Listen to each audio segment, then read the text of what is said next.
We've now released over 20 episodes of Beyond the B, diving into everything from B Corp controversies to the latest standards and what it means to go beyond certification. And now we'd love to hear from you. We created a new listener survey so we can hear from you. What's working? What do you want more of? What do you want less of? Your feedback will help shape the future of this podcast. It only takes a few minutes, and it'll make Beyond the B even more valuable for you. So just go to lifteconomy.com/survey. That's LIFT economy.com/survey, or click on the link in the show notes. Thanks so much for being part of this journey with us.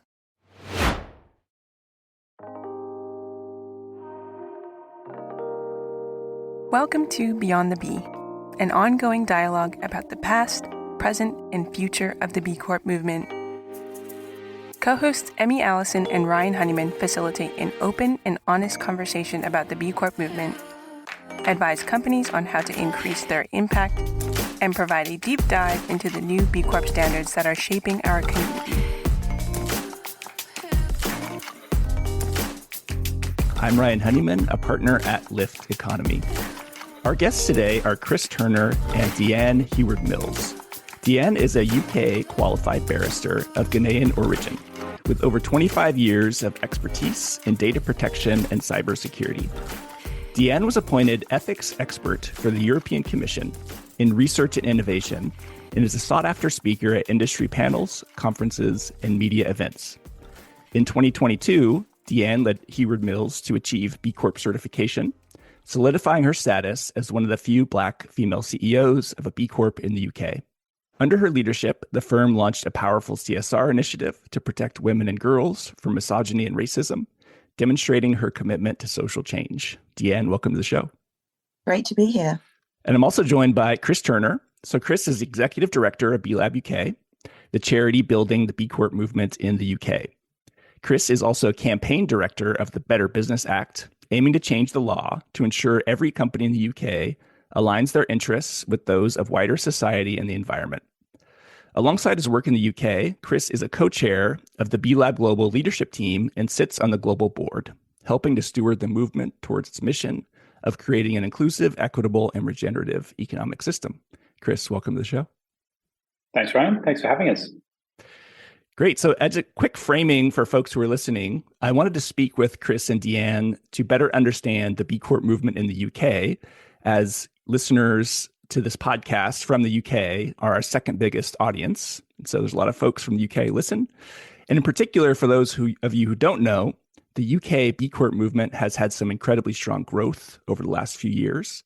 And I want to try to figure out why, so we can learn from them in other parts of the world. And I hope to get into that and other similar topics. But first, Dyann, I'm wondering if you could tell us just a bit about your background, maybe before you even came in contact with the B Corp movement. What are some of the things you were up to? Sure. So as you mentioned in the outset, I'm a qualified lawyer, qualified in the UK. But interestingly, I spent my formative years in Ghana. So I was born in the UK, but schooled in Ghana till about the age of sort of 13, 14.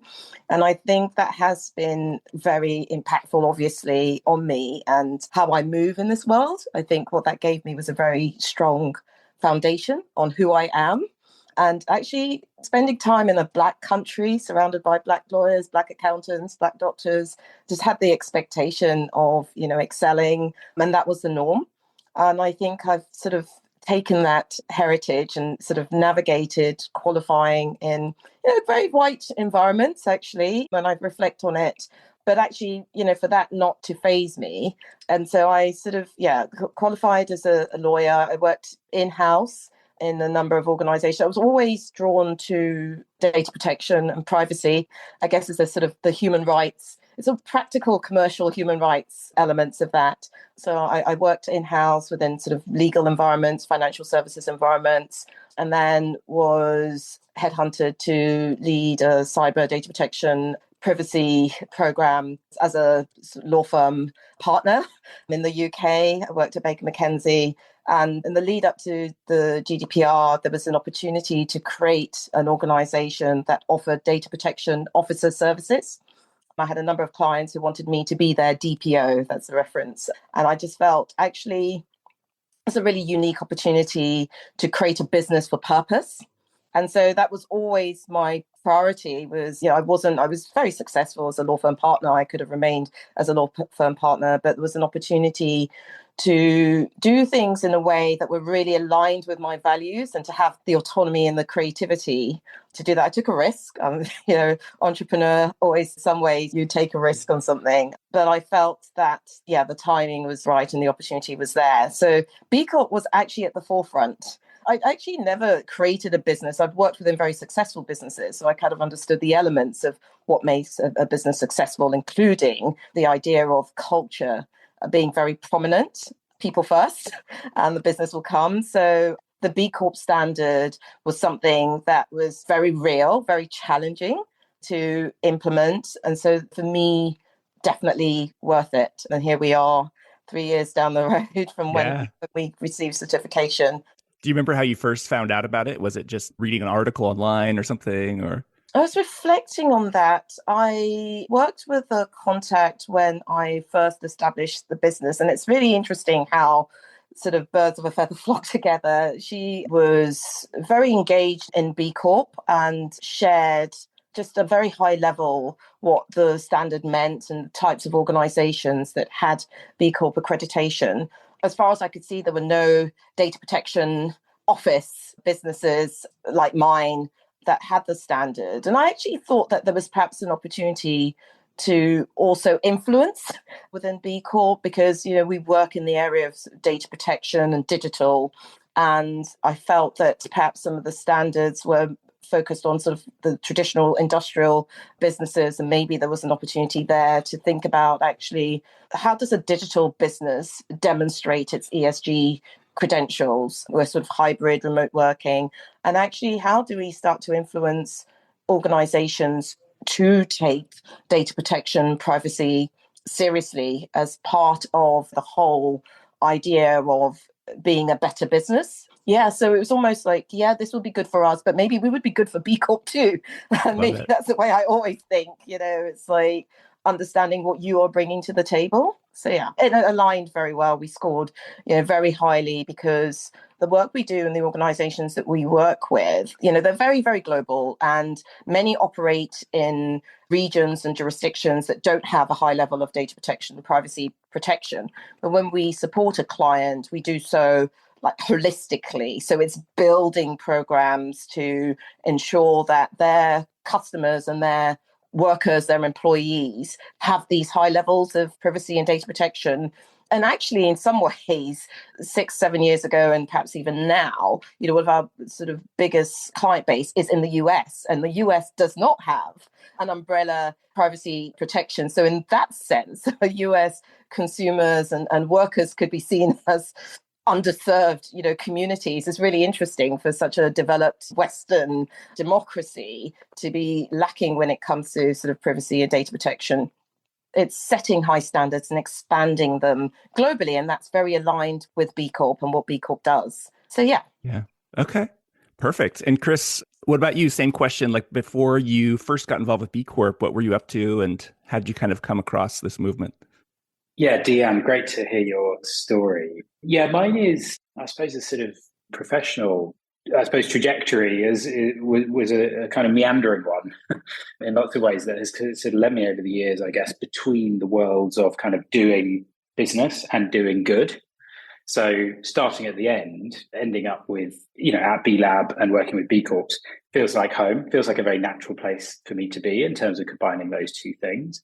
But that all my career started in marketing. And from there, this is sort of 2000s. And during that time, in London, a very sort of burgeoning scene of startups, in the tech sector. I was involved in running a couple of businesses during that time, which are essentially kind of looking at innovations. So looking at innovations across the globe, looking at what was exciting and interesting, what kind of technologies were emerging, what kind of trends suggested business opportunities, and then advising corporates, clients on how to sort of spot those opportunities and embrace them and innovate. And it was during that time that I first heard about B Corp. And that would have been when it first launched back in sort of 2007, 8, 9, around that time. So heard about it at the very beginning, and I remember thinking it's odd because I would sort of, hundreds of innovations would cross my desk every week or month. But I remember that, I remember B Corp because I remember thinking at the time, this is an innovation which has, but also, not just potential for businesses, but also potential at a much more kind of systemic scale, which got me excited even back then. So saw it early on. My career then sort of took me in the direction of more of sort of social enterprise. And then through that kind of trajectory to international development. So spent a number of years living and traveling in fascinating contexts where my work was largely focused on trying to support entrepreneurial ecosystems or build markets. Lots of work focused on building markets around products for women and girls and thinking about better outcomes there. A lot of time in East Africa doing that work. And then I sort of overcorrected actually at that point. I was sort of, a little bit jaded from a lot of work in the international development sector, and in particular working with kind of big bilaterals, governments, UN, etc., and the frustration that can come from that in terms of the timeline, the kind of, the really sort of long range impact that lots of that programming is designed around. And was sort of like, I think I need to be in business because that's where you're looking at rapid, dynamic innovation and impact. And ended up in sort of innovation, almost back in the sort of innovation consultancy space, working with kind of big corporates on sort of their innovations, and realized that was the point where I was like, I need to find the sweet spot. I need to find the place where there is absolutely that kind of recognition of the enormous potential of business, the dynamism, the capacity, the creativity, the capacity for innovation. But I need that to be targeted at better outcomes for people, for the planet, rather than simply in pursuit of better sales and the bottom line. So as you'll have gathered, B Lab was the place. And it was actually 6 years ago now that I landed at B Lab UK and really sort of, as I say, felt straight away at home in terms of where I'd come from and what was important to me and where I thought change ultimately was going to come from in terms of the way business is done evolving and the kind of approaches that we need to tackle the biggest challenges of social challenge, inequality, breakdown, and obviously the climate emergency. But as well as my own personal kind of home at B Lab UK, I also saw the opportunity. And I know we're going to come on and talk about how the B Corp movement has grown in the UK in a bit. But I think it was really clear to me, even back then, that there was just massive latent demand. Talk about it in business terms, latent demand for B Corp in the UK. This was something that was the right thing in the right place at the right time. And I was really excited back then to kind of do what I can to, unleash that kind of latent demand and build the movement here. So that's the story. Love it.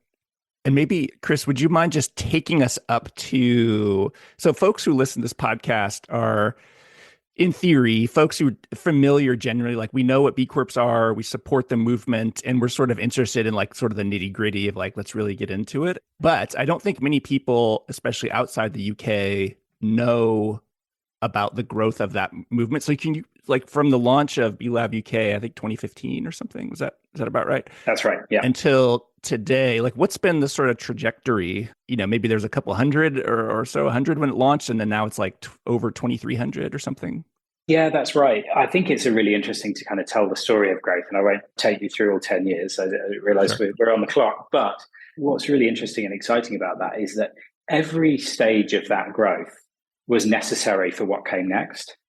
And so when I joined B Lab UK in the beginning of 2019, there were, I want to say, about 150 to 200 B Corps in the UK.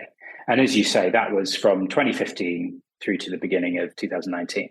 So, it launched in 2015 with a cohort of 50 odd, let's say, B Corp. It had been obviously growing, but, at a fairly sort of slow and steady pace. But the benefit of that was absolutely massive for what was to come next, because during that period, that was a real community. Those 150, 160 B Corps, when I joined, they all had each other's phone numbers. They were sort of, when they were coming across challenges in their business, when they were doing their recertifications, looking at our, the evolution of our standards back then, and ultimately the sort of work that was needed in order to meet those standards, they were calling each other up. What are you doing about this? How are you answering this question? Can we use your policies here and sort of see how they apply? That was really integral. That was the real kind of like underpinnings of the community. And so the growth we've experienced since then, since 2019, one of the primary drivers for that in my mind has been that the number of sort of evangelists for B Corp that we sort of really cultivated within those first years. And then to tell you briefly the story of the growth since then, as you say, from 2019 through to this year, we've gone from under 200 B Corps to now, over 2,300 B Corps in the UK, and indeed over 1,000 B Corps just in London, which I think is the biggest B Corp city in the world now, which is obviously, as a Londoner, I'm proud to say. So really, and what you get then, obviously, and I'm sure we'll talk about this in some more detail, but as you get into those big numbers, when it turns from hundreds into thousands, that comes with all sorts of challenges in terms of, okay, this still needs to be a community, because that's really kind of fundamental. And I'm really keen to hear from Dyann about the sort of community experience. As you said, Dyann, you've been certified for 3 years. So you've seen a lot of those B Corps join in that time. And it's one of the really hard jobs we have as BLab UK is to make sure that with that acknowledgement of how important community has been in getting us to where we are, how do we maintain that when we're talking about stewarding and cultivating community with those kinds of numbers? Because it's still so important. But so the numbers are exciting, but there's so much within that in terms of how we both stay true to the values and the kinds of ways of engaging B Corps that we believe in, and how do we then take on some of the more kind of systems change and sort of external facing work that then is incumbent on us as we get the kind of greater reach and influence that comes with that scale too. So lots more to get into, but that's the story of kind of where we've been over those years. Thanks, Chris. Yeah, Dyann, from your perspective, you kind of came in, I think 2022, was that about right when you first certified? That's right. Yes. 2022. Yes, that's right. Yeah. And so you come in and you get certified, and then what's been your experience over the last few years? Has it been supportive? Have people reached out? Has it been a little bit more like, I love how you were framing it earlier, like I'm bringing value, like you need to know what value I'm bringing to B Corp. So yeah. Absolutely. Well, I guess for me, the experience has been with the first couple of years, I was also trying to solidify a business. So essentially, the B Corp standard was great in terms of the kind of like to frame our values and hold us, I guess, accountable to those values. And so when we say actually, as an organization, we really believe in collaboration, we really believe in acting with integrity, acting with passion, that we say these are all our values. But actually, how are we able to measure that, and how are we able to be accountable, especially at the most senior level of the business? And what I really liked about the B Corp standards was getting the exec to really speak about, right, okay, what are we doing on governance within, our organization? Like, we are required as a data protection office to oversee governance within our clients' organizations, right? How can we hold ourselves to those very high standards? So there was a lot of, I guess, inner work that was being done within the first sort of 18 months to 2 years. And now we're at the stage of looking outwards at that community. And I really love the story Chris was sharing about the early days. It's like, a lot of FOMO there. It's like, I almost wish that I was there sharing those policies and having those calls to those formative B Corps. But we, for the very first time, went to the Louder Than Words, which is a big festival in the UK of B Corp. And I've really felt that community. And I think it's really important because you otherwise can kind of feel maybe quite isolated, as a B Corp. And, for me, that coming together and looking into the whites of each other's eyes and sharing experiences, so important. So one of my kind of focuses going forward is connecting with more B Corps and doing things actually socially. So one of my passions is golf. I've been learning for the last 2 to 3 years. And so our latest idea for 2025 and beyond is golfing with other B Corps and doing golf and governance. Like I'm always looking for ways to be creative. Like, how can we spend time with each other talking about things that matter, things that are actually going to be impactful? So I'm always looking for creative ideas to be in community and to share, because I feel like we don't all have the answers. Like there's the things that we're going to figure out along the way, and what better way to do that than in community? So looking outwards currently, as it started with a lot of inward work, which I think needs to happen really to embed the standards within an organization. I love that, Dyann. One experience, I want to get your take on this too. So one experience I had in about 2015 or 2016, the B Corp movement, we did this initiative in the city of New York where it was like build a better business. It wasn't like you have to certify as a B Corp, but they partnered with the New York State or the city of New York's economic development department, and we're offering the B Impact assessment to different businesses and free consulting. I think they had hired some interns, or I forget the actual framing, but there was like, they had got some money to do an initiative, and they provided the B Corp assessment to these different businesses. It was like grocery stores and hair salons and other different organizations.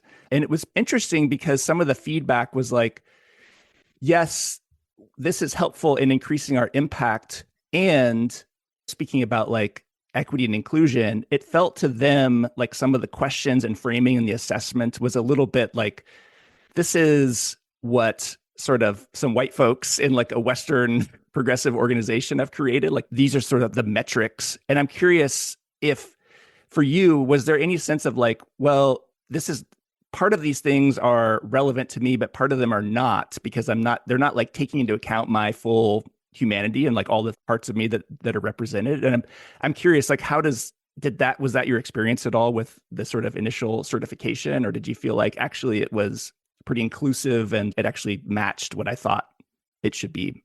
So that's a fantastic question, and I love your framing of that. And I think, it's really important, to me to feel that whatever it is that I'm signing up to, that I can really, it aligns with my values and who I am.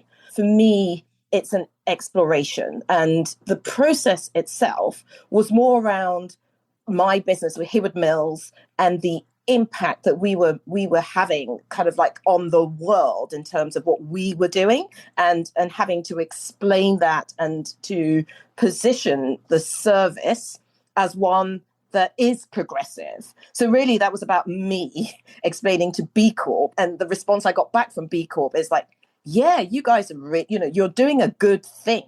That's great. So that was very sort of validating, because I really do believe, passionately, and it's not always easy, to champion like data protection and privacy. It's seen as a cost to a business, it's a compliance issue, but you have to believe in the good that it does. And to get that sort of validation from B Corp was great.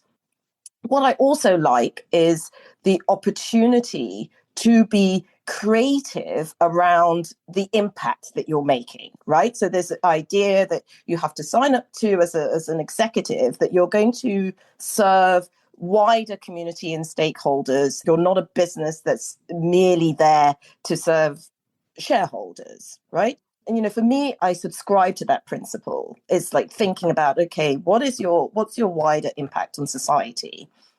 And I guess as a Black woman, and I should also share that I'm a qualified psychotherapeutic counselor. So I've been doing a lot of work in terms of, understanding oppression, how it manifests, the impact on mental health, especially for most oppressed groups of society. And in particular, looking at that through the lens of a Black woman. So, for me, I was like, wow, this house is on fire. And that's what we need to start to think about. Like, how do we address these oppressions on Black women and girls? And actually, if I have, a responsibility as a B Corp to impact the wider world, well, let me start with Black women and girls. And actually, so HewardMills, we were able to establish a CSR project as a B Corp on the protection of Black women and girls. setting up counseling services, advocating for change and health at home against domestic violence, online, thinking about sort of misogynoir. And I felt that I had that support doing that as part of a B Corp community. And maybe that is, going back to what can I bring to this movement? It's bringing something that is quite unique. And I think that's almost like it's my responsibility. Ask not what B Corp does for you, ask what you can do for B Corp. I very much subscribe to that philosophy. This is what I am doing to shape the B Corp movement. And I feel very proud of that. I think ultimately it does feel like a space for me. And at the point that it doesn't, I'll be out, because that's who I am as well. I kind of feel actually so far so good. And the conversations I'm having, the reception, the space to be creative, to make an impact. That was everything I was looking for as I set up the business. And I think that's maybe also the success story of B Corp and why so many organizations are signing up to it, because there is that space and the opportunity to be who you are and to be creative and to contribute in your own unique way. Love it. That's very reassuring to hear that your experience, because your quotation around ask not what B Corp can do for you, what you can do for B Corp, that is so powerful, because so many companies, I help companies certify as B Corps and work with a lot of companies. And they're like, all right, I'm certified. Like, what's going to happen? They're going to sit back and be like, what's B Lab going to do for me? I'm like, it's not really how it works. I mean, yeah, there's some things you can do. They'll give you some like graphics for B Corp month, and they're providing value. But if you really want to get the most value out of the B Corp certification, you have to lean in and really say, what is the value I'm bringing? Yeah. So I'm really glad you mentioned that, because I wholeheartedly agree. And Chris, for you in this growth period, it's interesting, right? Because I'll compare the US and Canada, B Lab US and Canada, to B Lab UK. And I'm curious how you all approach this. So in B Lab US and Canada, what I've heard and understood from folks is for many years, I and others were advocating for centering racial equity. And, it's like, hey, in 2015, it's like, this is a largely white movement. And it's great that we're all like sort of white folks patting each other on the back, be like, we're such a force for good. But is this really like, are we including everyone and sort of moving forward? And so by 2019 or so, we had got some really good conversations with B Lab to really center racial equity. So now like the theory of change around B Lab US and Canada is centering racial equity, racial justice, climate justice, and stakeholder governance, I believe. And so for B Lab UK, do you have a similar sort of like theory of change, or like where does the equity conversation fit into like how you're thinking about growth for B Lab UK? Yeah, that's also a good question, Ryan. And it is one of those, I think we'll probably touch on this a few times, but the different approaches, the different B Labs global partners take across so many areas of work. We're all constantly learning from each other, just as we're learning from B Corps, as Dyann has described. I think the way that I would frame this is, essentially what you're describing is exactly right. That, the B Corp movement, it's very much sort of grew, and I described a little bit of it in the UK in that period through to 2019, just grew very organically. Almost sort of bootstrapped. The sort of stewards are charities. We're a registered charity in the UK. So, we're talking sort of very limited resources. We're talking sort of nascent kind of strategies, but really sort of more building a community around an aspiration and a set of values, obviously with the rigor of the standards kind of underpinning that. But even those, you were mentioning that New York moment, how many years ago that was, the recognition all throughout that the standards are changing and evolving to keep up as well. And there comes a point when, and I think on the sort of equity point, absolutely right, but on a range of things, there come these moments where you're like, oh, wow, there's been a blind spot, there's been a lack of attention, there's been, there is the need to be more intentional and deliberate and strategic about this thing or that thing or the other thing. And we have been, and we are hitting a lot of those things. I think the first thing I would say is that it's a real testament to the B Corp community and also the leaders within that kind of moment of realization and that focus of attention coming on diversity, equity, inclusion before many of the other things is a really positive thing and speaks volumes to those values. So in the UK, I think it was interesting to me hearing you describe, Ryan, the approach in the US. You mentioned a couple of times the theory of change behind that. I think a theory of change could mean lots of different things to lots of different people and exactly what that is. But in my mind, I think what was really important was to root our action in the diversity, equity, and inclusion space in our strategy. So it's something which is so important in our values, in our vision for the world that we want to see, being more, a more equitable and inclusive economic system. But then that needs to be a golden thread that runs all the way through from that high level vision through the theory of change that we share as a global movement and into the strategy which is used to inform design of programs and projects and delivery of work on the ground. So that's my kind of framing here for how we have approached this. And then within our strategy, the way that we see the B Corp community ultimately driving at systemic change is by being a model of what good looks like. We want to build the vision in action of a better economic system. And then we want to be able to point at that and to spotlight and highlight and speak about those businesses as the kind of proof of concept for a better way of doing business. And then in aggregate, we want to point at them and we want to have data and evidence and say, here is a body of evidence, which if you map that onto the whole economic system, look at all of these incredible benefits. Look at all of these rewards that await us if every business was following these principles in terms of how they essentially stakeholder governance and then how that translates in action. So that's the sort of theory of change piece. B Corp community, the leaders in a fundamental shift and the model of a better way of doing things.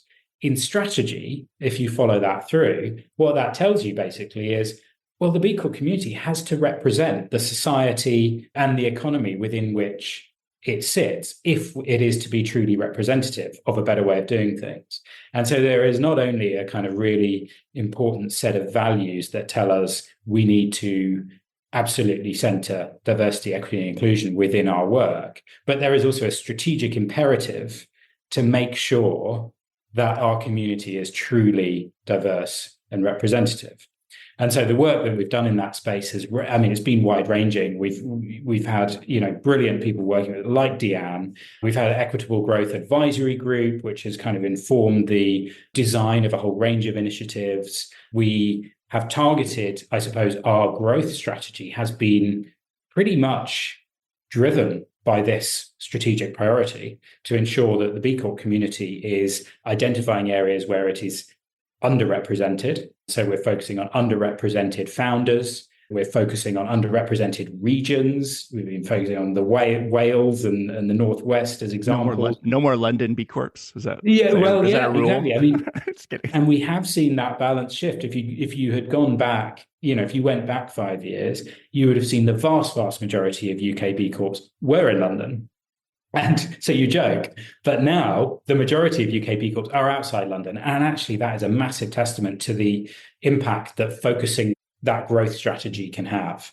And we're seeing that starting to come through now in the rise in Black-led businesses and owned businesses, women-led businesses, range of different kind of metrics that we're tracking. But we're also seeing it in a kind of, and I suppose a geographic sense. It's really exciting for us actually when we see the community becoming more diverse.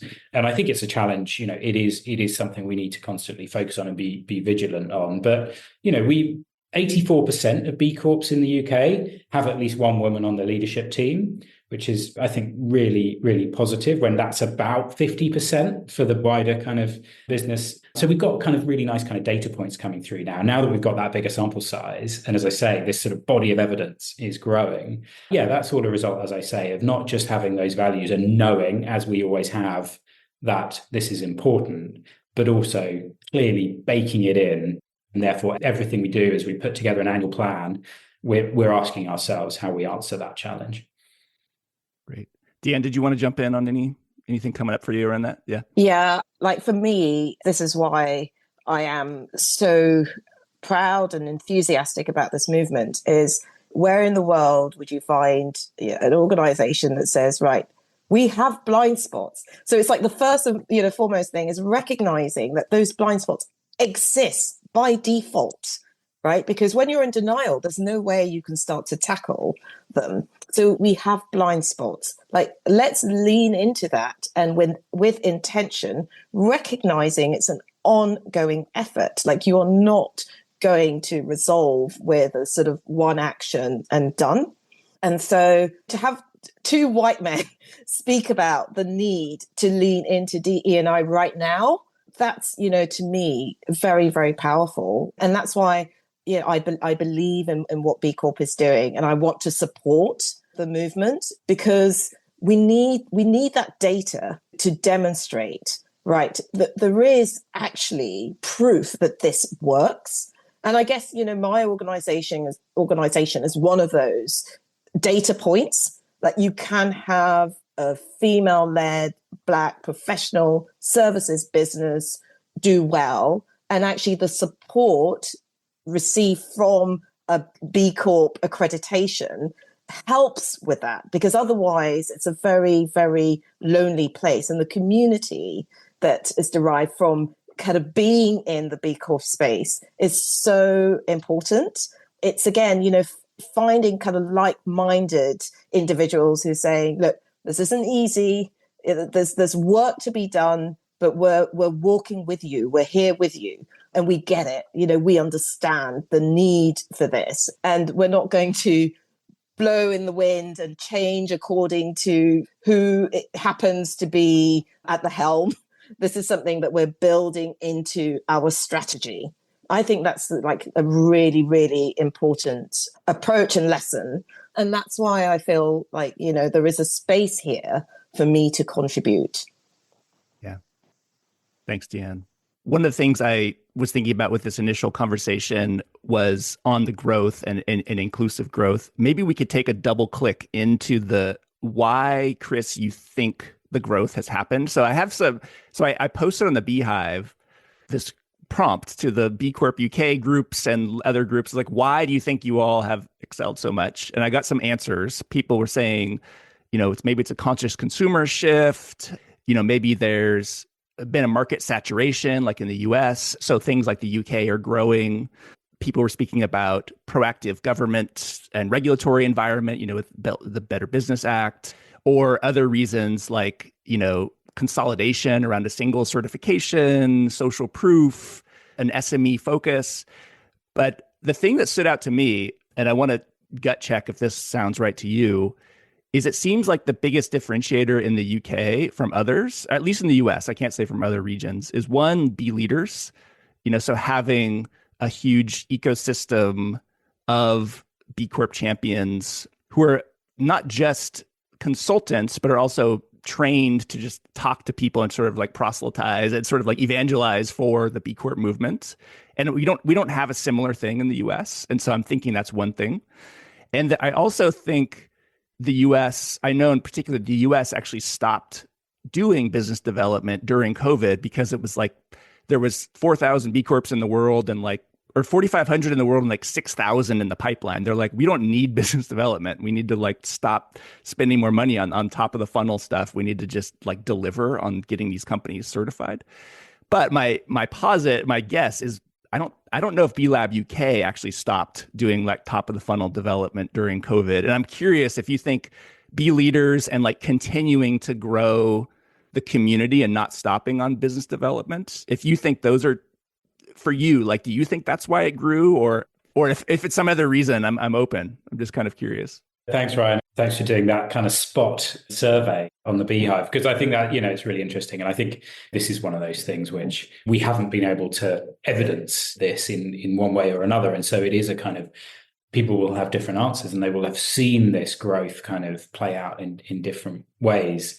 I think, so there's a few things here, I could sort of reflect on this, I think, great length, but trying to keep it kind of brief and high level. I think, first of all, I would reflect on the context. The UK at the end of the day, and I think even all your UK listeners, glad to hear we're second in your listenership, would acknowledge the UK is pretty small. It is a small island. And again, talking about those early days, London is a big city, but in many cases, there are sort of tight-knit kind of business communities. And so those sort of conditions of a kind of, a small and to some extent not particularly diverse economy, very service-based, really does lend itself to kind of the network effect playing out.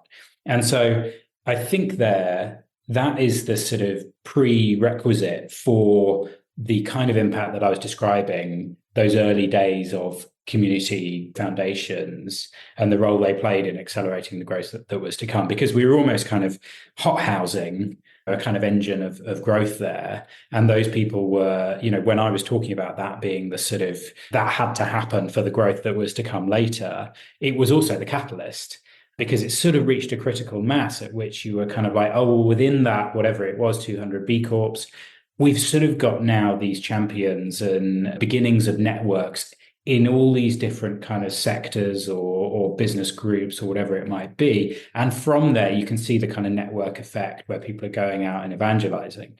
So I think, just painting that picture a little bit of actually, we're talking about this playing out in a small country and one which in many ways is very, very networked and connected through, business groups and networks and in place as well in regions. And so I think that is also true to answer one of your hypotheses when we talk about B leaders. Because yes, I think you're right. They have played a huge role. I mean, the B leaders are amazing. They are experts. Like how many B leaders are there, do you think? That's a really good question, Ryan. I'll have to come back to you. But I was going to say, you said there's a sort of huge group of B leaders, and there are lots, but there's not like there are fewer B leaders than there are B Corps by a long way. We're talking sort of a few hundred. We're not talking anywhere near 1,000 B leaders. Again, it is a small but very, very potent collection of people who are going out and evangelizing and again building networks to kind of drive that interest in B Corp certification, but also to actually help them get the work done. So all that I think is useful to understand it. But of course, I think pretty much all of those things you listed have played a part. It is a sort of very, it's almost a kind of Goldilocks kind of scenario. We've got all these great conditions in place. And I do think that in many ways, this isn't quite the right metaphor, but, we're there kind of paddling on the surfboard as this wave comes along, and we can just catch it and grow a community really off the back of what is a much more fundamental shift. We might come on and talk about the Better Business Act, Ryan, which is the campaign that we're running here in the UK to try and change company law to create a sort of mandatory benefit corporation setup in the UK. And when I describe that to our politicians and lawmakers in the UK, I can go into a meeting with total conviction and say, this is a change which is happening and has to happen. We are going to get to a situation where governments will have to be insisting that every business is governed in the interests of all their stakeholders. There is no way we can't get there if we're to save the world. Not to be too grandiose about it. And therefore, what we're talking about is, do you want to be lagging behind in that shift, or do you want to lead the way? And that's how I feel about the B Corp community as well, which is that we are part of a shift which is happening. And therefore, it is on us to figure out how we can be leading that shift and how we can be, really forging ahead in order to accelerate it and bring as many people as possible with us in that change. And I think in the UK, we're in a really, really nice position in our ability to do that because we can see the shift happening all around us. And we've got people like Dyann who are coming to the B Corp community and saying, this is good for my business, but also I'm good for you because I'm going to tell you what it looks like to lead this shift. So I think the sort of, maybe that final point I'm making is partly about the people. I think one thing I try and come back to all the time is that actually the B Corp movement, the B Corp community business is about people at the end of the day. It can all sound quite conceptual or kind of dehumanizing when we talk about businesses, but they're just people. Business leaders, CEOs, business leaders are people who work for, they're just collections of people. And one thing that absolutely has been at the heart of our growth in the UK is brilliant people leading B Corps and showing us what good looks like. So that's maybe my final point on that. Sure. All right. Dyann, do you have a hot take on why the B Corp growth in the UK? Like, does any of those resonate with you? Absolutely. I mean, they all do. And I'm thinking about what B Corp has meant for my business, and especially the incredibly talented junior end of the business coming in. They love the B Corp. And, we sort of run these campaigns along the B Corp pillars. So we do something on community and they'll all post and share what they're doing around community. And so they are taking it and they are running with it. And they are sort of in some ways, from the bottom up, driving the exec to do more. And perhaps that's also partly contributes to this sort of the wave. And so when you look to the future, you look to the people, the talent joining businesses, they will hold businesses to account. They will expect for businesses to be B Corp. And I completely stand by that. I love the sort of the demand that we do better and not being prepared to contribute their talent to organizations that don't. That will absolutely be the turning point. And I love what Chris said. You can choose to actually be a part of this or get left behind as a sort of lawmaker or person in position of power.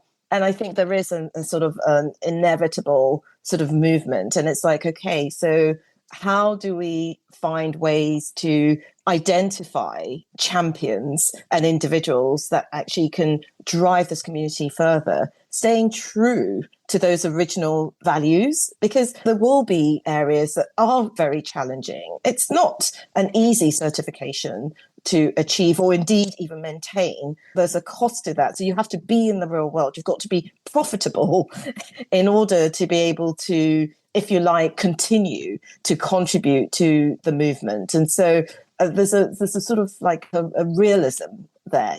For me, there is an opportunity for B Corps to support each other in that. So we're very intentional in the services that we commission. We try to look for B Corps where we are commissioning services. And I wonder, maybe that is something that, can be championed more. How many B Corps do you have on your books as a business, and that for me is, I'm trying, I'm trying to offer more data protection, privacy support to B Corps, and also finding ways to offer support to B Corps who couldn't otherwise afford the high law firm fees on getting this right. I'm also looking to ways in which I can support the community. I wonder what more can be done to drive that growth as a community. When I look to the future, I can see why this movement is accelerating in the way that it has, and especially in the kind of like multicultural, dynamic UK. And I feel like Deann's going to recruit some people through some golf tournaments. Yes, absolutely. So B Corps who golf, please do get in touch, or who want to learn. And do go. Actually, joking aside, one of the things that I'm also doing is supporting a CIC called Inspiring Golf Inclusion. It's a CIC led by a wonderful lady, Julia Regis, and she's trying to encourage more women and girls from underrepresented groups into golf. Amazing, doing amazing work. So in some ways, it's finding those pockets of interest and passion and then going for it. And I hope, to one day help her to achieve B Corp standards. I'm sure she would love to. They're very small CIC. They don't have the resources that my business, HewardMills, has. But there's a lot that I can pass on. And that's going back to the sort of early community, learnings that I have gained through achieving B Corp certification that I can then pass on to other CICs doing some great work. And that's how the community grows, right? So, yeah, I'm a very passionate believer in that. So, Chris, let's turn a bit to the evolution of standards. So you're in a unique position because you both are ED at B Lab UK, but you're also on the board. So you kind of have insight. You're like, I know what's coming. So a big question on people's minds is, how B Lab UK and, I won't ask you to speak for the other global partners. So yeah, B Lab UK sort of plans to support stakeholders like companies and even the B consultants and B leaders through this evolution of standards transition. And yeah, how are you thinking about that? And how are you planning and trying to I know it's hard to know what will happen, but the best that you can, like how are you planning for that sort of transition?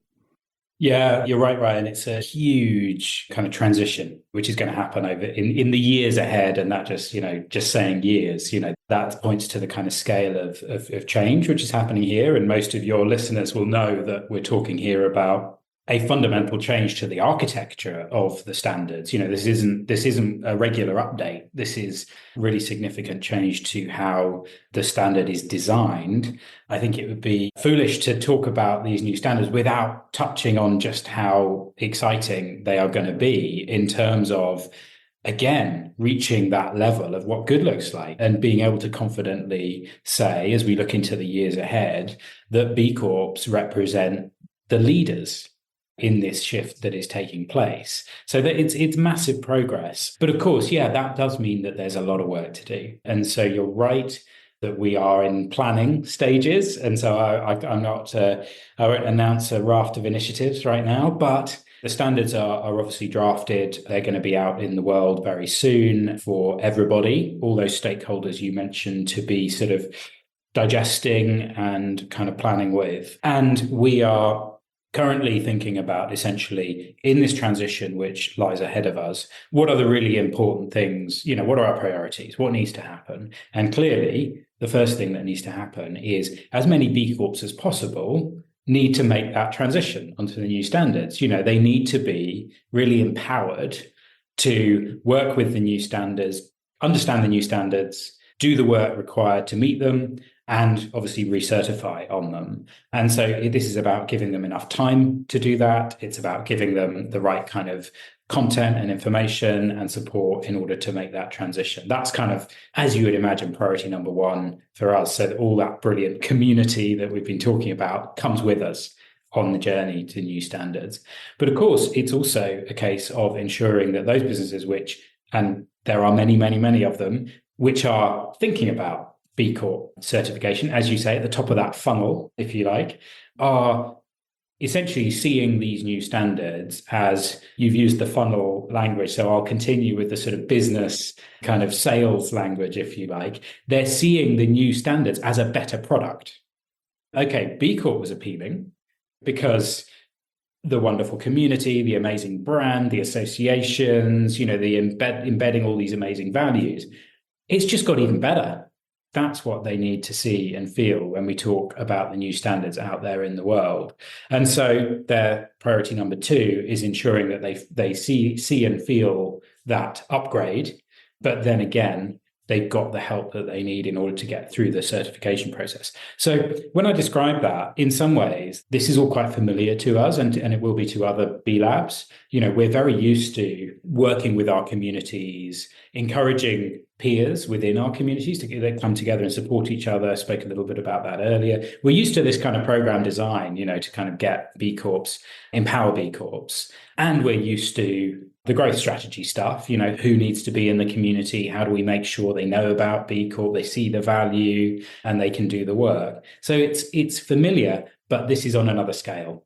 And so I think, to end my long answer to this question, Ryan, the challenge for us here is going to be the scale, because it's every B Corp making this transition, and it is every business in the pipeline that is having to understand these new standards. And so while we can do the design and we're comfortable with sort of building out the content, etc., there's obviously, in the kind of resource constrained world of charities and nonprofits within our network, there's obviously that challenge of how we're going to resource this transition. And it's worth acknowledging that that's going to be hard, which is why we need to give ourselves time.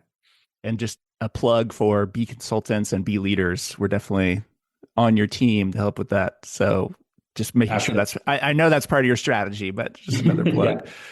Yeah, Dyann, do you, as a B Corp who will be required to be going through this transition, are there things that you're feeling already supported on or have questions about or would love more support on for this transition?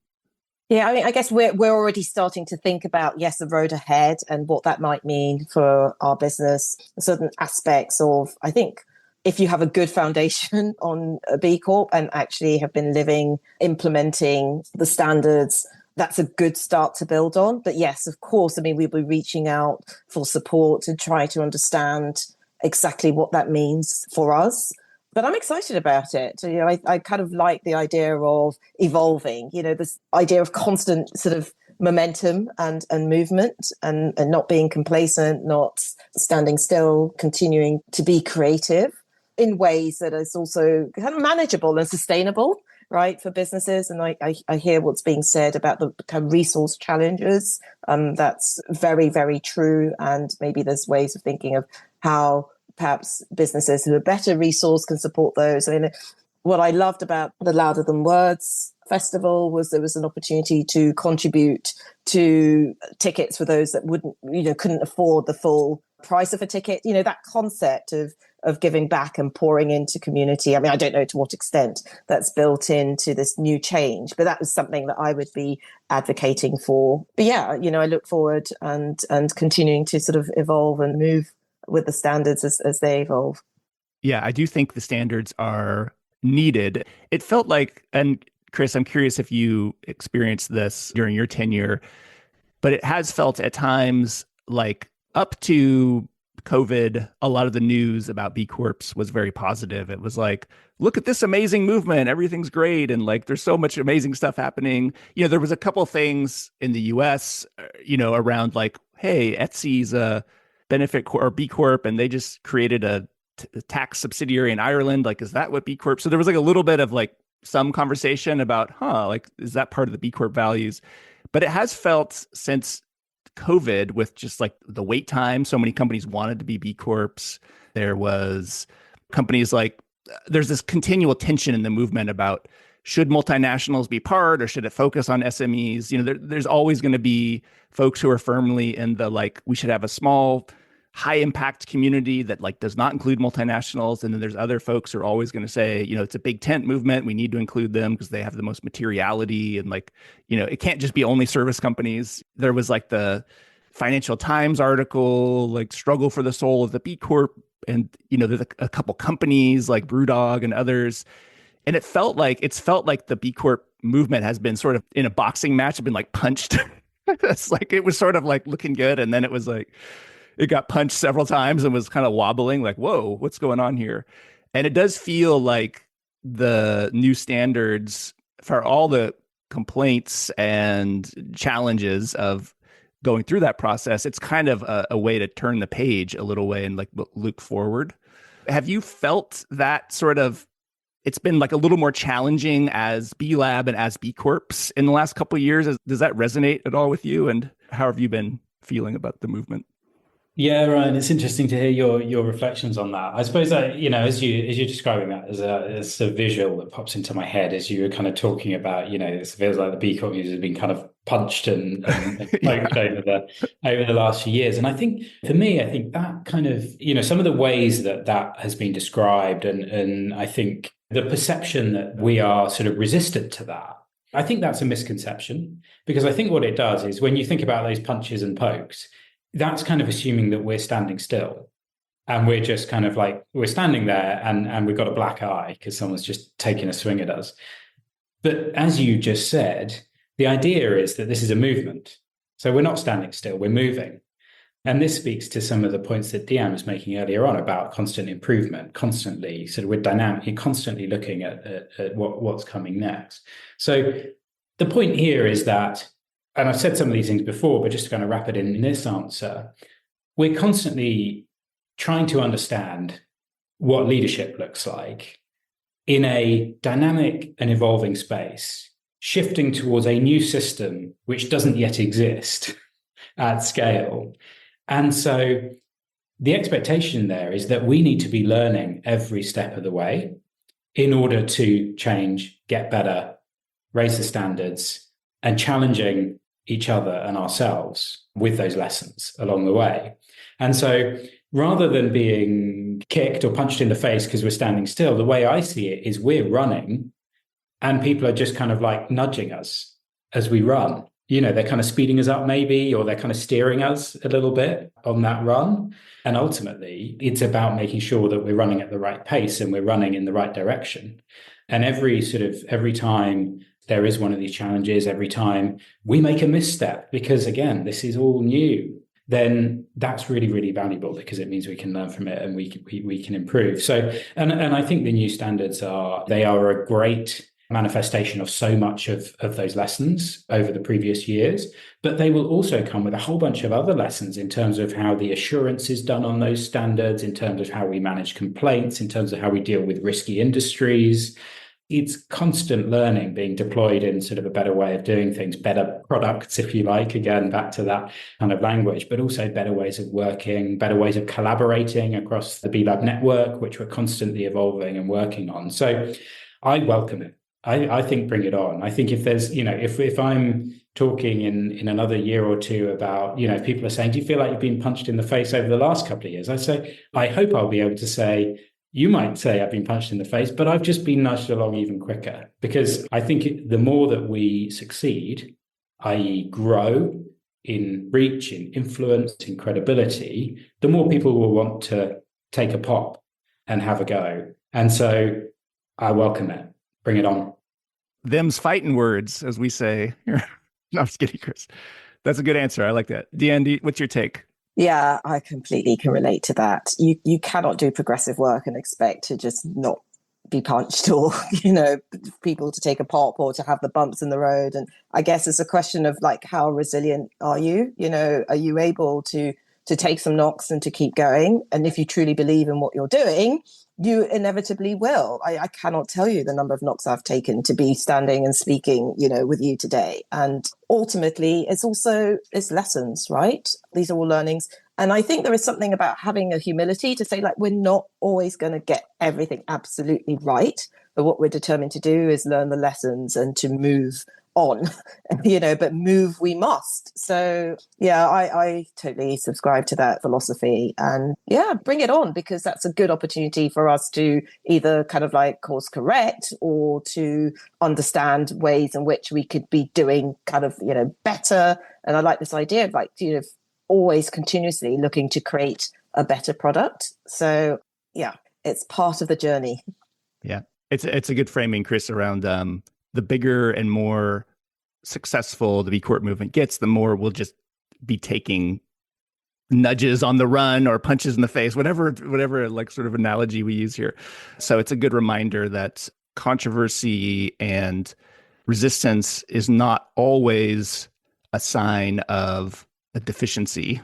And I will say, to be fair, some of the challenges, I think one thing B Lab, not just B Lab UK, but B Lab Global and others, is I think the community is more willing to accept the sort of nudges and black eyes if B Lab itself is sort of focused on transparency about like what's happening internally. Because I think sometimes people, at least during COVID, and it's better now, but there was a period of time when it was like, we don't really know what's going on at B Lab, and there's stuff happening, but it's like not transparent. And so I would just say continue to be transparent both on what's going on at B Lab, and then I think the movement and the companies are much more trusting of those like bumps and bruises and things like that. So that's just one thing I would say. But Chris, if you want to respond to that, and then we're in the last couple of minutes here, and so if there's anything you need, any support you would like from the listeners, any calls to action,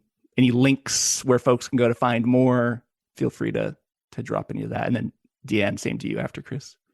Great. Thanks, Ryan. Yeah, I mean, I think the transparency point is well made. And I think, as you know, that's one of the kind of principles of and values of B Corp as a certification, but also as a movement. So yeah, we're totally committed to that. I think actually that's a really exciting kind of space to be in as well, because I think the ability to work out loud, that comes from a place of confidence.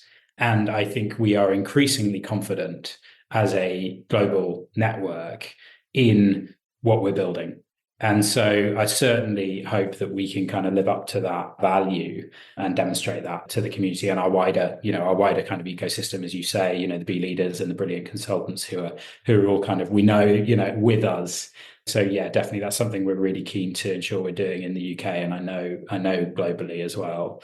In terms of, leaving people with things, I'm really keen to constantly be I love that people are kind of looking at the growth in the UK and asking how that's happened. Hopefully we can share some useful lessons. But, equally, I think there's so much amazing stuff going on in the network, whichever kind of ring you want to draw around this. And so I think, first of all, I guess there's just a kind of, if anybody has heard this, looks at the UK B Corp community and sort of says, well, that's all well and good, but I'm doing this thing. Why aren't they doing that in the UK? Let us know. Because again, we're constantly learning, we're constantly trying new things and building on our strategy and our plans. So I would encourage, and that goes, not just come to the UK, but also go to other B Lab. This is a global community, which is quite a rare thing. So I suppose this is a kind of general call to sort of lean into community and connections and the global nature of what it is that we're building, because it's so important, and lifting heads up and being able to sort of see across that is an exciting thing to do. And then very, very specifically, if people are interested, obviously take a look at our website, bcorporation.uk. We didn't touch on the Better Business Act campaign, but that's a really exciting initiative to try and persuade the UK government to change company law.